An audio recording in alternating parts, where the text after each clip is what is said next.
Today we're going to be talking to you about how to travel Philippines. We're going to be covering the route that we done, the budget you're going to be spending out there. We're going to be covering accommodation, transportation, and also food. So, Philippines is known as the land of smiles, and we can honestly see why, because Philippines was filled with the most friendliest people. When we visited the Philippines, we were shocked at how little tourists there was. This is due to all the islands being so spread apart that tourists actually get put off by going there. So the Philippines is made up of 7,107 islands, believe it or not. Choosing the ones to go to may be difficult, so we're going to try and help you out in this video now. So you will most likely catch a flight and arrive in either Cebu or Manila. For us, we arrived in Cebu, and although there isn't too much to do there, it did give us a nice feel of the Philippines. I'd say 2 days is plenty. After Cebu, we then jumped on a ferry, well actually 3 ferries, which took in total 6 hours to get to Siquijor Island. For us personally, we didn't have the best experience on Siquijor Island. However, loads of other people we spoke to said they had an amazing time. Do go to Siquijor Island, but do not stay at a place called Tourist Guest House. We're not going to go into detail on it, but it was the worst hotel we stayed at in 6 months of travelling in Asia, so do not go there.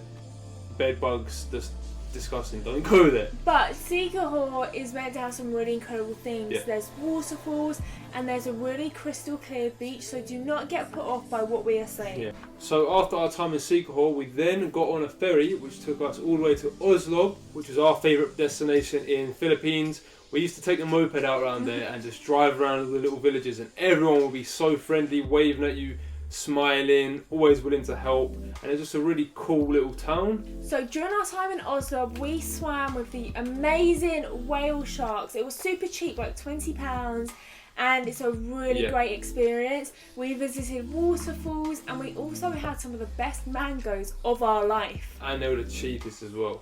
So after our time in Oslo was finished, we then moved on to Bohol.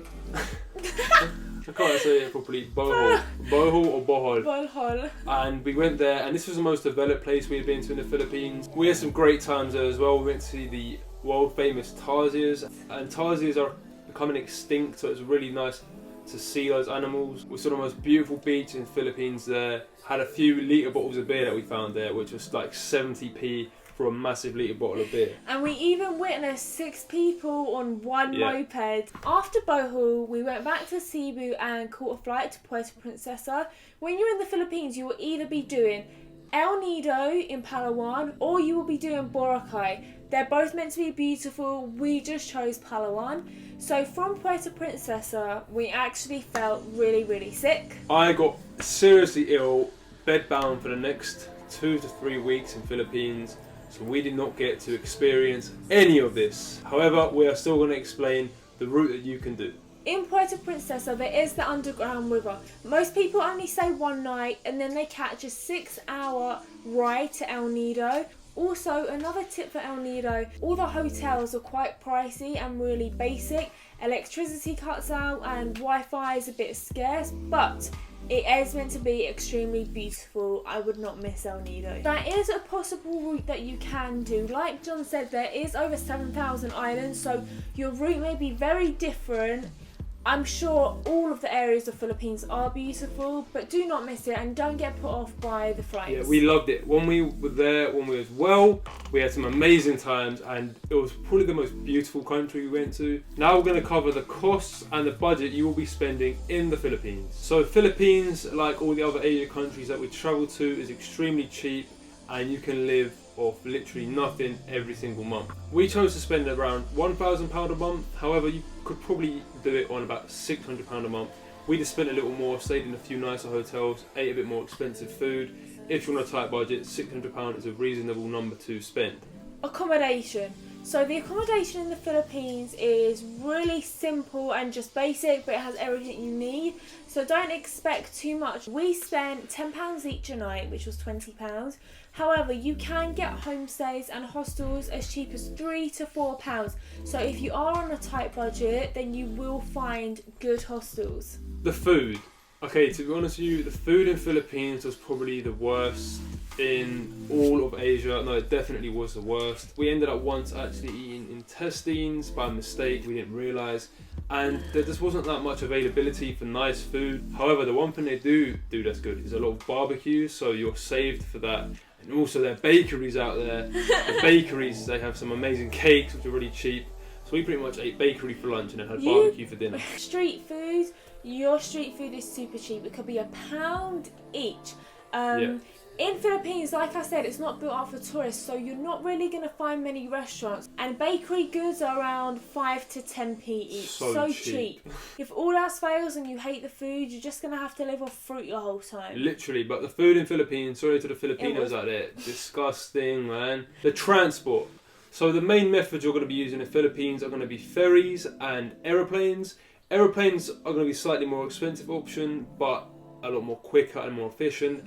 Ferries are going to be a lot cheaper, but will take a lot longer, and it won't be the comfiest journey. So it's up to you on your budget, depending on what you want to do. In terms of flights, you can get really cheap flights through AirAsia. Just book in advance, and you could get flights for around £30 each way. It's super cheap. So just for getting around your local little villages and towns, obviously you're going to be getting in tuk-tuks, you're going to be jumping on mopeds, and also we actually a few times jumped on the back of a moped, someone else driving it, so a moped taxi. I'd say the best way to get around and the cheapest is probably getting a moped out. If you haven't had a moped before, they are safe. Do your research beforehand, but mopeds are the best way and cheapest really. Also, if you're going to be getting a moped out, the best way to probably do it is through your hotel. It might be a little bit more pricey, but I just found it to be more safe that way. Then you sort of have that trust with your hotel, compared to just going to a shop where they might rip you off. Not definitely, but they might. Now we are going to be covering 10 top tips that are going to come in handy whilst you travel throughout the Philippines. Tip number 1. If you are catching a flight to the Philippines, they will not let you enter the Philippines unless you have booked an outward flight. So make sure that you book an outward flight before entering the Philippines, otherwise you will not be allowed. Tip number 2. As I said before, the food is really nothing special. Don't expect anything nice, and prepare for this. Especially if you're coming from Thailand, you're going to be disappointed. So tip number 3, if you are travelling to Oslo, there is only one ATM machine, which is probably about a 45-minute drive. In El Nido, there is no ATM machine, so make sure you stock up on your cash, and then you won't need to worry. Tip number 4. When you are in the Philippines, make sure you try their fruit, even if you don't like fruit, especially the mangoes. They were the best we've ever had in our life, and they were so cheap. Tip number 5, rent out a moped. I think it's a necessity to rent out a moped. You get to explore the island for yourself, stop when you want, see what you want. 100%. And you know what the best thing about renting out a moped is? Everybody says hello to you. It's a great experience. Yeah. So check out the video on the screen now of our adventure we had in Oslo, and you'll get a really good idea why you should be taking out a moped. Tip number 6. As said before again, if you are starving and you can't find anywhere, because normally for us barbecues came out in the evening time, just live off bakery food, just eat cakes for lunch, and you might get a bit overweight, but it's good and it's worth it. Tip number 7. Don't ever be afraid to approach the Filipinos. They are so friendly. They all speak great English. It's like their second language. So always approach the Filipinos and they'll be more than willing to help. Tip number 8. Book your flights in advance so you can get them as cheap as possible. AirAsia is the best airline to book. Tip number 9. Make sure you go to Oslo and go and swim with the whale sharks. It's very cheap for the great experience you're going to have from doing so. And you just have the most amazing time. You see these massive sharks, but they won't eat you, don't worry. Tip number 10. Visit El Nido. Do not miss it. It's meant to be one of the most beautiful places on earth with clear blue seas. Don't miss it. Thank you for watching our video on how to travel Philippines. We hope you enjoyed it. We hope we gave you some information on how to get around. And if you also have any questions, then contact us on Twitter, comment in the section below. We also have a blog. Or hit us up on Instagram. We're going to be posting a load of articles about how to travel Asia, Philippines on our website, so go and check it out. We do also have a video on how to travel Asia overall. We went to 5 different countries: Thailand, Vietnam, Cambodia, Indonesia and Philippines. So go and check that out. And check out our vlog channel where we filmed every single day on our travels. Thank you for watching, and I hope you have an amazing time in the Philippines. And we hope you don't get all like us. Thank you.